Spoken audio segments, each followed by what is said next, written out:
Ito yung Digibank na yung napawawa ko because aside from the perks and the cashback na makukuha mo from using their services, meron pa siyang pa-loan na considerably low yung interest or monthly add-on rate. Because we talk about loans and fintech products in this channel, pag-usapan na natin yung platform na nag-o-offer ng up to 100,000 pesos na credit limit, 2.95 monthly add-on rate. Monthly po yung pagbabayad, and best of all, hindi po siya makulit. Chill, and let's talk about Maribank Credit.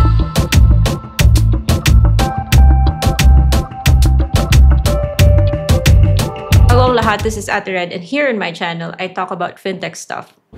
Mostly mga loans or pautang. Kung bet nyo yung mga ganitong topics, please hit the subscribe button and the bell notification button para hindi kayo mahuli pag nag-share ako ng mga ganitong mga topics. Especially if legit yung pinag-uusapan. And guys, this video is not sponsored and it is based on my personal experience. So a year ago guys, I was approved for a credit limit of 20,000 pesos ni SeaBank. So, SeaBank Credit. At mga isang taon din yan bago ako nagka-offer. Basta nakatanggap na lang ako ng notification, email, and text from SeaBank na pwede ko na daw i-activate yung aking SeaBank Credit. And all I can say is that after a year of using, okay talaga siya. But that video led people to ask questions like, saan mada-download? Hindi na siya mahanap sa Google Play Store.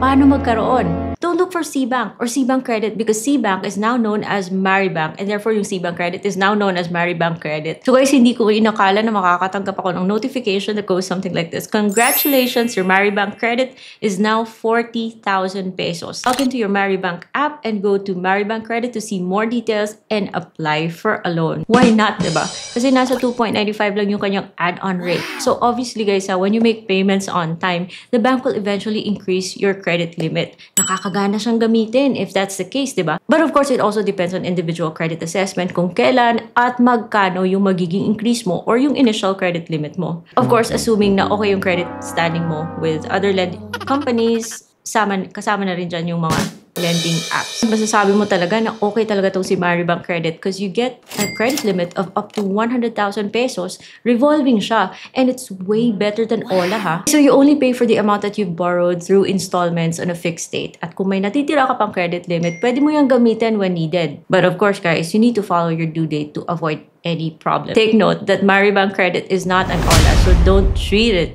like Ola. I know, you guys are asking already kung paano magkaroon. And therefore, the first step is to have a Maribank account. The good news is that itong si Maribank po is an app na pwede mo ma-download sa Google Play Store or sa iOS. Kasi hindi naman kailangan na masyadong malaki yung savings account mo para magkaroon ka ng offer dito sa kay Maribank Credit. But just take note na kung may activity, may savings ka, and then ginagamit mo yung account mong yan for bills payment and other activities kasi marami naman siyang perks, then it tells the bank that you exist because it's all about presence. Charot lang guys. With this guys, you're telling the bank na, hello, I exist, I use your products a lot. Deserve ko naman magkaroon ng credit limit sa bank nyo, ano? Well, assuming na okay yung credit standing mo. Kasi nyo nagtataka, bakit naka-gray out pa yung Maribank Credit? Hindi ko mapindot, hindi ko pa ma-activate, or bakit wala pa siya sa account ko? There is an eligibility criteria, of course, na dapat mong i-meet. Dapat Filipino citizen ka na. Kung check yan, dapat nasa 21 years old ka and above. And dapat meron kang verified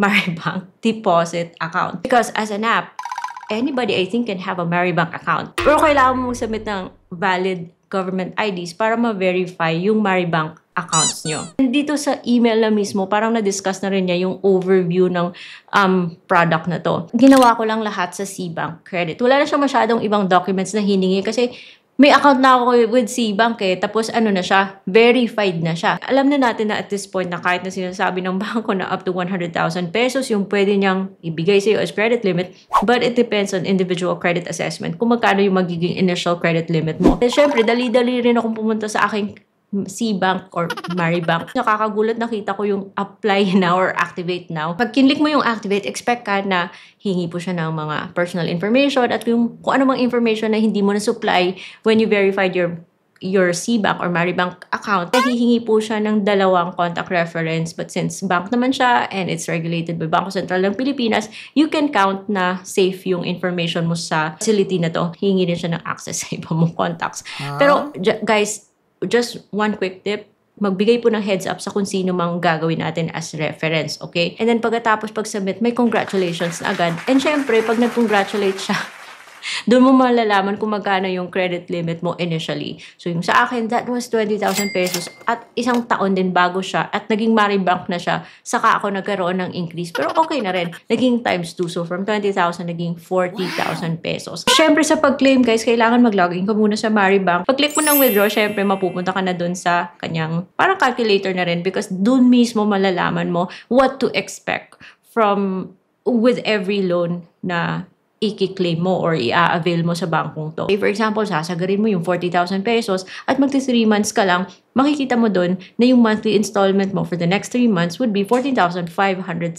At pag nag 6 months ka naman at 2.95 na monthly add-on rate, 7,846. At kung 12 months naman, mukhang magaan kasi 4,513. Okay na rin siya, 'di ba? Anyways, yan kung sasagarin mo yung lahat ng credit limit mo. But guys, lagi yung sinasabi, only borrow what you need and what you can afford to pay back. Utang po guys, hindi po to pa games lang or hindi po to claim and basta na lang kalimutan kasi bangko po siya, meron po tong bearing sa ating future financial decisions. Pag-isipan ng mabuti. Kahit na legit, pag-isipan pa rin ng mabuti. Hindi mo naman kailangan niyang sagarin, okay? So say for example, dun tayo sa 1,000 kasi yun yung minimum niya. So pag 1,000 at sabihin mo 12 months mo siyang bayaran, nasa 451. And then kung ano naman, kung doon ka naman sa 3 months, syempre 362. Take note that the sooner you pay your loans, mas makakatipid ka sa interest. Long terms po, yung ipe-present niya, 3, 6, and 12.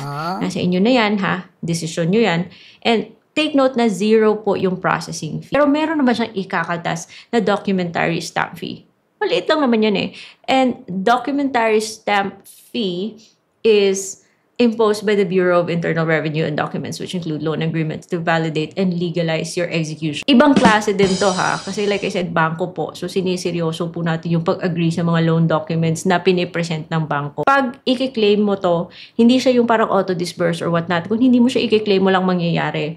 Pero kung sakaling i-claim mo man, there will be instances na kailangan mo mag-enter ng code mo or mag-verify ka because it happened a number of times na rin sa akin para sure na yung talagang nag-claim ka. Because imagine guys utang po to, it's a responsibility. Ito na. Kasi bago mo i-claim yung loan, kailangan mo kasi yung silipin yung loan documents mo at doon mo makikita yung effective interest rate per month niya, which is different but it's not that alarming. Kasi 2.95 man yung add-on niya, pero yung kanyang effective interest rate naman is, or yung contractual rate is 4.36 per month. It's not bad, guys. So guys, hindi ko muna tinake yung loan because it got me thinking, makaka-withdraw kaya ako ng funds from Maribank Credit when I'm outside of the Philippines? If so, if pwede pa itong pang OFW. Kaya guys, abangan nyo yung part 2 ng video na to. Bye-bye!